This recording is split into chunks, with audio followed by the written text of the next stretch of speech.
ಯಾರೋ ಹೇಳ್ತಾ ಇದ್ರು ಚಾರ್ಜ್ ಶೀಟ್ ಸಲ್ಲಿಕೆ ಆದಮೇಲೆ ಬೇಲ್ ಸಿಗುತ್ತೆ ಅಂತ. ಹಾಗಾಗಿ ಭಾಳಷ್ಟು ಜನರಿಗೆ ಭಾಳ ಖುಷಿ. ಅಯ್ಯೋ ಚಾರ್ಜ್ ಶೀಟ್ ಸಲ್ಲಿಕೆ ಆಯಿತು, ಚಾರ್ಜ್ ಶೀಟ್ನಲ್ಲಿ ಎಲ್ಲ ಉಲ್ಲೇಖ ಮಾಡಿದ್ದಾರೆ, ಈಗೇನು ಬೇಲ್ ಒಂದೇ ಬಾಕಿ, ಬೇಲ್ ಸಿಕ್ಬಿಡುತ್ತೆ, ದರ್ಶನ್ ಹೊರಗಡೆ ಬರ್ತಾರೆ, ಅವರನ್ನು ಮೆರವಣಿಗೆ ಮಾಡೋಣ ಅಂತ ಕುಣಿದು ಕುಪ್ಪಳಿಸ್ತಿದ್ದ ಅಭಿಮಾನಿಗಳಿಗೆ ಶಾಕ್. ಈಗ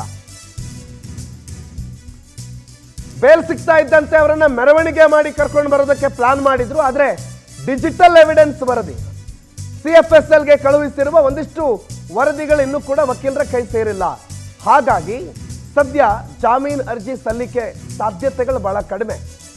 ವಕೀಲರಿಗೆ ಚಾರ್ಜ್ ಶೀಟ್ನ ಎಲ್ಲ ಅಂಶಗಳು ಸಿಗೋವರೆಗೂ ಜಾಮೀನು ಅರ್ಜಿ ಹಾಕಬಹುದು, ಹಾಕಬಾರ್ದು ಅಂತೇನಿಲ್ಲ.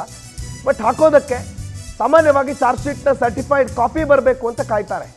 3991 ಪುಟಗಳ ಚಾರ್ಜ್ ಶೀಟು. ಇಲ್ಲಿ ಕಾನೂನಿನ ಲೂಪ್ ಹೋಲ್ಸ್ಗಳೆಲ್ಲಿದೆ ಅಥವಾ ಇಲ್ಲಿ ಬರೆದಿರುವ ಉಲ್ಲೇಖಿಸಲಾಗಿರುವ ಅಂಶಗಳಲ್ಲಿ ನಟ ದರ್ಶನ್ದು ಪಾತ್ರ ಎಲ್ಲಿ ಇಲ್ಲ ಅನ್ನೋದನ್ನೆಲ್ಲ ಗಮನಿಸ್ಕೊಂಡು ಅದನ್ನು ಜಾಮೀನಿನಲ್ಲಿ ಬಹಳ ಸ್ಪಷ್ಟವಾಗಿ ತೋರಿಸೋ ಪ್ರಯತ್ನ ಆಗಬೇಕು.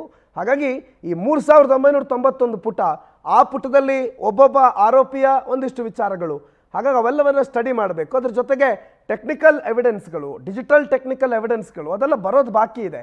ಹಾಗಾಗಿ ಸದ್ಯಕ್ಕಂತೂ ಈ ಜಾಮೀನಿಗೆ ಅಪ್ಲೈ ಮಾಡೋದು ಡೌಟು. ಇನ್ನೊಂದು ವಾರ ಪುಷ್ ಆದರೆ ಆಶ್ಚರ್ಯ ಏನಿಲ್ಲ. ಹಾಗಾಗಿ ಮೆರವಣಿಗೆ ಮಾಡ್ಕೊಳ್ಳೋರು ಗಾಡಿ ಬುಕ್ ಮಾಡಿದ್ದಿದ್ರೆ ಸದ್ಯ ಒಂದು ವಾರಕ್ಕೆ ಪೋಸ್ಟ್ಪೋನ್ ಮಾಡೋದು ಒಳ್ಳೆಯದು. ವೀರೇಶ್ ಈ ಬಗ್ಗೆ ಮಾಹಿತಿ ಕೊಡ್ತಾರೆ. ವೀರೇಶ್, ಒಂದಲ್ಲ ಒಂದು ಕಂಟಕ, ಒಂದಲ್ಲ ಒಂದು ರೀತಿಯಲ್ಲಿ ನಟ ದರ್ಶನ್ಗೆ ಅವರೇ ಸ್ವಯಂಕೃತ ಅಪರಾಧಗಳು ಅವರಿಗೆ ತೊಂದರೆ ಕೊಡ್ತಾ ಇವೆ. ಆ ನಡುವೆ ಈ ಜಾಮೀನು ವಿಚಾರದ ಒಂದಿಷ್ಟು ವಿಚಾರಗಳು, ಏನೇನು ಡೆವಲಪ್ಮೆಂಟ್ಗಳಾಗಿದೆ ನಟ ದರ್ಶನ್ ಕೇಸ್ನಲ್ಲಿ?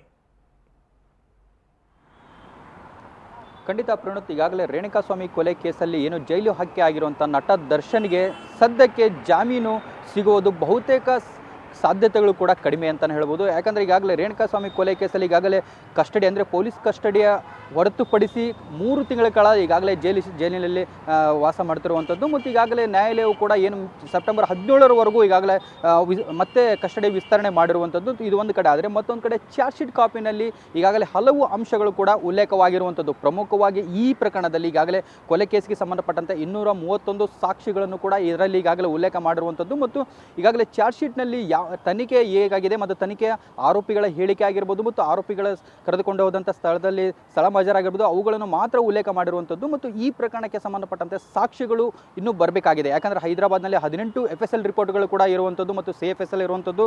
ಮತ್ತು ಈ ಹಿಂದೆ ಏನು FSLಗೆ ಅವರು ಕಳಿಸಿರುವಂಥ ಒಂದಿಷ್ಟು ಅವರು ಶೂ ಆಗಿರ್ಬೋದು, ಬಟ್ಟೆಗಳಾಗಿರ್ಬೋದು, ಈಗಾಗಲೇ FSL ರಿಪೋರ್ಟ್ ಬಂದಿದೆ. ಆದರೆ ಅಧಿಕೃತವಾಗಿ ಯಾವುದೇ ರಿಪೋರ್ಟ್ ಕೂಡ ಇನ್ನೂ ಪೊಲೀಸರಿಗೆ ಬಂದಿಲ್ಲ. ಮತ್ತು ಬಂದ ಬಳಿಕ ಡಿಜಿಟಲ್ ಎವಿಡೆನ್ಸ್ಗಳು ಅಂದರೆ ಅವರ ಲೊಕೇಶನ್ ಆಗಿರ್ಬೋದು ಮತ್ತು ಕಾಲ್ ಲಿಸ್ಟ್ ಆಗಿರ್ಬೋದು, ಕೊಲೆ ಕೇಸಲ್ಲಿ ಅವರ ಭಾಗಿಯಾಗಿರುವಂಥ ಪ್ರತಿಯೊಬ್ಬರ ಆರೋಪಿಗಳ ಒಂದು ಕಾಲ್ ಲಿಸ್ಟ್ ಆಗಿರ್ಬೋದು ಮತ್ತು ಲೊಕೇಶನ್ ಎಲ್ಲವೂ ರಿಪೋರ್ಟ್ಗಳು ಬರಬೇಕಾಗಿದೆ. ಅದು ಬಂದ ನಂತರ ಚಾರ್ಜ್ ಶೀಟ್ನಲ್ಲಿ ಅವು ಉಲ್ಲೇಖ ಆದ ಬಳಿಕ ಮತ್ತೆ ಅವುಗಳು ಕೂಡ ನ್ಯಾಯಾಲಯಕ್ಕೆ ಒಪ್ಪಿಸಿದ ನಂತರ ಮತ್ತೆ ಅದಾದ ಬಳಿಕ ಆರೋಪಿಗಳು ಈಗಾಗಲೇ 17 ಜನ ಆರೋಪಿಗಳ ಇದರಿಂದ ಏನು ಜಾಮೀನು ಅರ್ಜಿ ತಡವಾಗ್ಬೋದು. ಮತ್ತು ಒಂದು ಕಡೆ ಆದರೆ ಮತ್ತೊಂದು ಕಡೆ 17 ಜನ ಆರೋಪಿಗಳ ಪರ ವಕೀಲರಿಗೂ ಕೂಡ ಆ ಚಾರ್ಜ್ ಶೀಟ್ ಕಾಪಿ ಕೂಡ ಸಿಗಬೇಕು. ಅದು ಸಿಕ್ಕಾದ ಮೇಲೆ ಅವು ಅಲ್ಲಿರುವಂಥ ಡಿಜಿಟಲ್ ಎವಿಡೆನ್ಸ್ಗಳಾಗಿರ್ಬೋದು ಮತ್ತು ನ್ಯೂನತೆಗಳಾಗಿರ್ಬೋದು ಅವನ್ನೆಲ್ಲವನ್ನು ತೆಗೆದುಕೊಂಡು ಅದಾದ ಬಳಿಕ ಜಾಮೀನು ಅರ್ಜಿ ಸಲ್ಲಿಸಬೇಕಾಗುತ್ತೆ. ಯಾಕಂದರೆ ಈ ಸದ್ಯಕ್ಕೆ ಯಾವುದೇ ರೀತಿಯಾಗಿ ಜಾಮೀನು ಸಿಗೋದು ಬಹುತೇಕ ಡೌಟ್. ಯಾಕಂದರೆ ಈಗಾಗಲೇ ಬಳ್ಳಾರಿ ಜೈಲಲ್ಲಿ ಶಿಫ್ಟ್ ಆದಂಥ ಘಟನೆ ಆದ ಬಳಿಕ ಮತ್ತಷ್ಟು ಪ್ರಕರಣಗಳು ಕೂಡ ಈಗಾಗಲೇ ದರ್ಶನ್ ಅವರ ಮೇಲೆ ಕಂಡು ಬಂದಿರುವಂಥದ್ದು. ಈಗಾಗಲೇ ಕೊಲೆ ಕೇಸೆ ಒಂದು ಆದರೆ ಮತ್ತೆ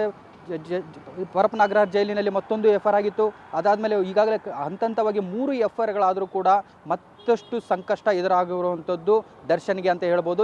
ಸದ್ಯಕ್ಕೆ ಅವರ ಅಭಿಮಾನಿಗಳು ಕೂಡ ಏನು ದರ್ಶನ್ ಜಾಮೀನು ಇದು ಚಾರ್ಜ್ ಶೀಟ್ ಸಲ್ಲಿಕೆ ಆದ ಮೇಲೆ ದರ್ಶನ್ ಹೊರಗಡೆ ಬರ್ತಾರೆ, ಅವ್ರನ್ನ ರಾಜಾರೋಷವಾಗಿ ಮೆರವಣಿಗೆ ಮಾಡ್ಬೋದು ಅನ್ನೋ ಒಂದಿಷ್ಟು ವಿಚಾರಗಳು ಕೂಡ ಅಭಿಮಾನಿಗಳು ಹರ್ಷ ವ್ಯಕ್ತಪಡಿಸಿದ್ರು. ಈಗ ಎಲ್ಲ ಒಂದು ಕಡೆ ನಿರಾಸೆ ಅಂತೂ ಪಕ್ಕ. ಯಾಕಂದರೆ ದರ್ಶನ್ಗೆ ಸಂಬಂಧಪಟ್ಟಂತೆ ಈಗಾಗಲೇ ಇನ್ನೂ ಸಾಕಷ್ಟು ಎವಿಡೆನ್ಸ್ಗಳು ಕೂಡ ಕೋರ್ಟ್ಗೆ ಹಾಜರುಪಡಿಸಬೇಕು. ಮತ್ತು ಕೋರ್ಟ್ಗೆ ಏನು ಈಗಾಗಲೇ ತನಿಖೆ ಹಂತ ಕೂಡ ಕಂಪ್ಲೀಟ್ ಆದ ಬಳಿಕ ಮತ್ತಷ್ಟು ಚಾರ್ಜ್ ಶೀಟ್ನಲ್ಲಿ ಅಂಶಗಳು ಉಲ್ಲೇಖ ಆಗಬೇಕಾಗುತ್ತೆ ಮತ್ತು ಸೇರ್ಪಡೆ ಆಗಬೇಕಾಗುತ್ತೆ. ಅದಾದ ಬಳಿಕ ಜಾಮೀನು ವಿಚಾರವಾಗಿ ಮುಂದುವರಿಬಹುದು. ಅಲ್ಲಿ ಮಟ್ಟ ಯಾವುದೇ ಕಾರಣಕ್ಕೂ ಜಾಮೀನು ಸಿಗೋದು doubt. Pranoth, thank you Veeresh ಮಾಹಿತಿಗೆ.